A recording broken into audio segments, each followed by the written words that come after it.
What is up, guys? Welcome back to another video. In this video, let's talk about Battlefield 6, bro. Holy shit, man. We're on MB3 right now. Don't have any footage saved. So, we're just going to talk about BO6, or Battlefield 6, um, real quick. So, let's go over some of the things that was announced today.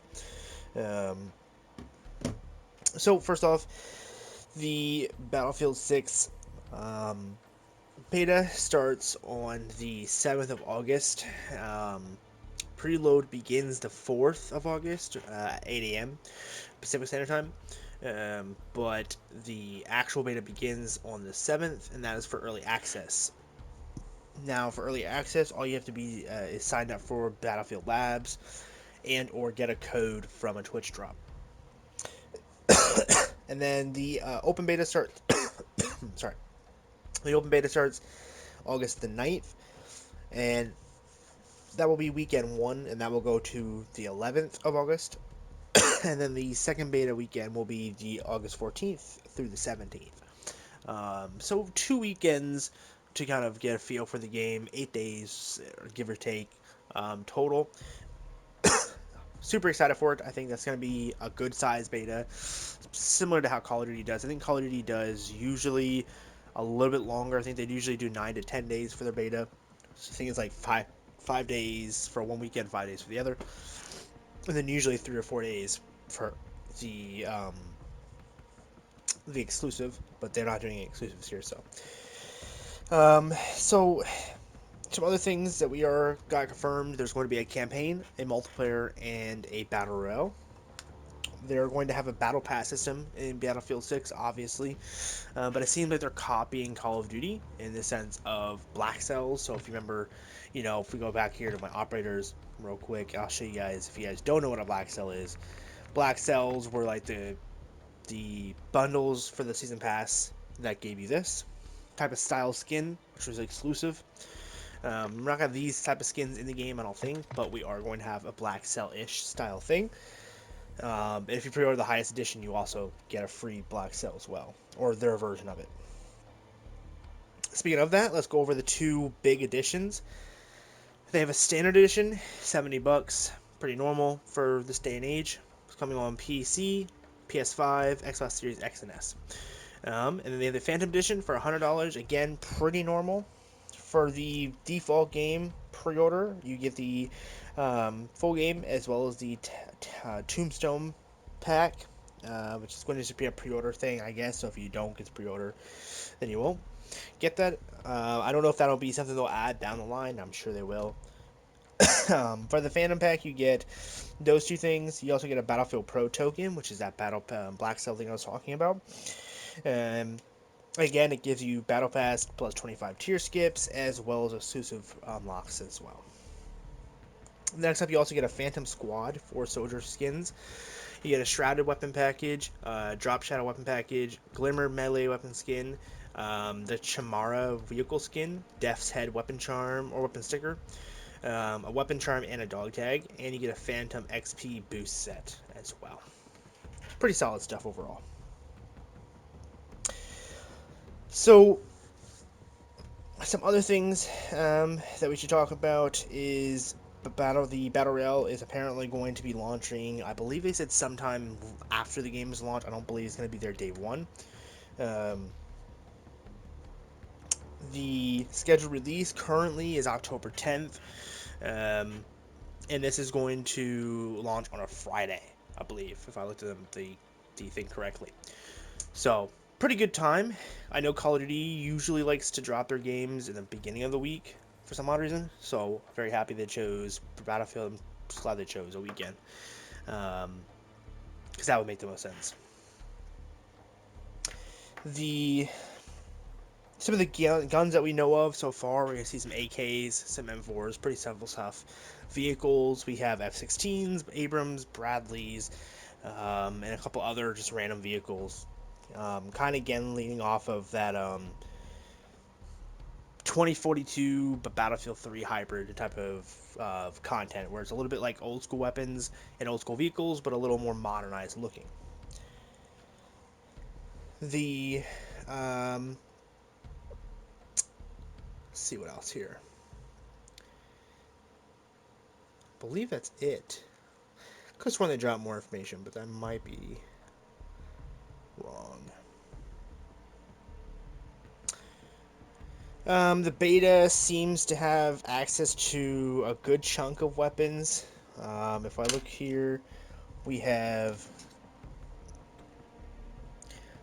3 assault rifles. We're going to have a AK, a G36, and an AR. We have carbines. We have 3 of those, which we have an M4, another M4 type of gun, as well as an AK. We have SMGs. We have an MP7, an MP5.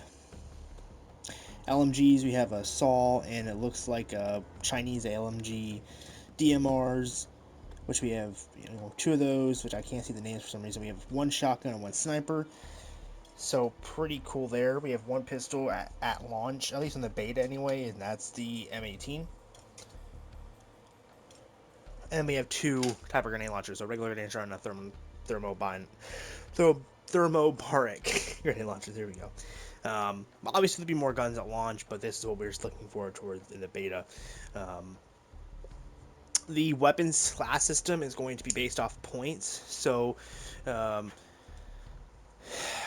trying to think of the best way to explain this. So you're going to have 100 points per gun to choose from, and you're going to choose attachments based off of their weight and their points, from my understanding.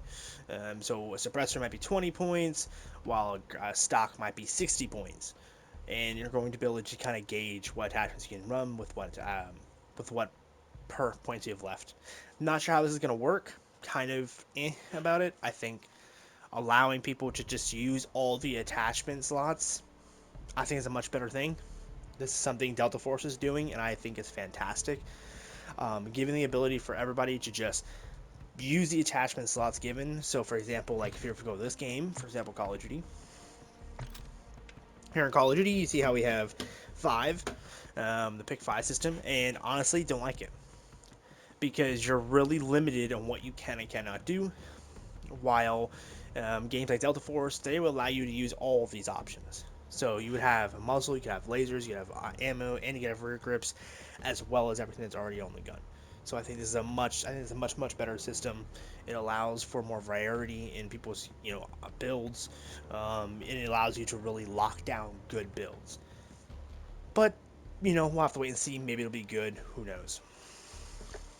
Some other things is snipers don't do the same damage at every range. So what I mean by this is, from the gameplay I've seen, snipers do less damage closer, and the farther out you get, the better their damage will get. So, for example, I saw someone shooting a target, and it went from 40, they went to a little bit further away, 60, and then they went a little bit further away from that one and went to 80 damage. So, and that's the same spot, so it just depends on the range, which I think is going to be very interesting for sniping.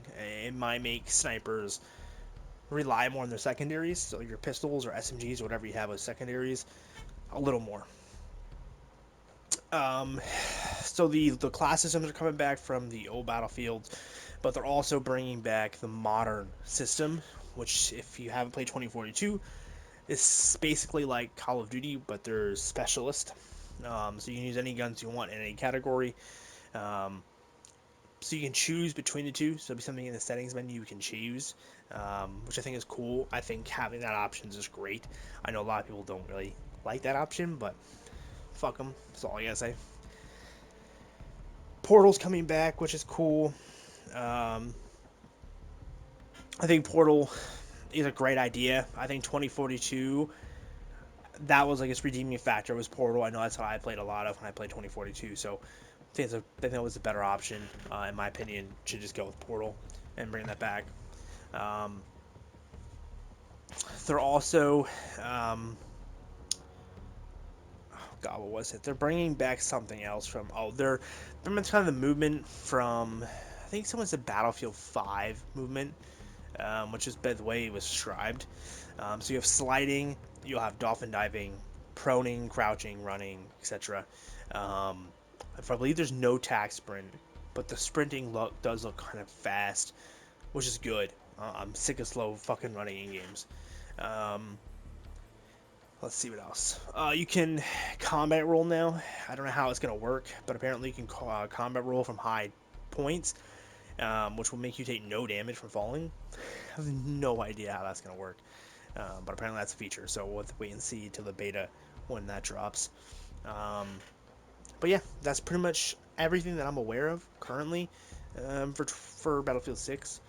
Again, beta is coming up here in August, the 7th through the 17th, basically. Um, and then we have the release here in October, so they're really pushing this game out quite quick. At least from announcement, anyway. I mean, for example, Black Ops 7 is not even announced yet. Well, it's announced, but it's not like it been fully fleshed out yet. You know what I mean? Um, just for reference, like I mean, Battlefield's really pushing this out. So yeah, thank you guys so much for watching. Hope you guys enjoyed this. A little informational. Let me down below if you're excited for Battlefield 6 or not. I'm personally excited for it. I'm more excited than COD this year. I think Black Ops 7 is just going to be an absolute shit show, especially if it's based off of Black Ops 6, which is one of the worst CODs I've played in recent years. I think the worst COD I've played since Modern Warfare 2019 easily. So we'll have to wait and see, but I'm not holding out hope for Black Ops 7. But Battlefield 6 looks good. His campaign looks good. It looks very, I want to say very Battlefield 3-ish, 4-ish, which had a pretty good campaigns. So we'll have to see, but you know, you never know. But yeah, let me know down below if you're excited for Battlefield 6. And I will be playing it here on the channel, obviously. The beta, when it drops, I'll be uploading it and streaming it all day, so just keep an eye out there for it. But yeah, thank you guys so much for watching, and I'll see you guys in the next one. Peace.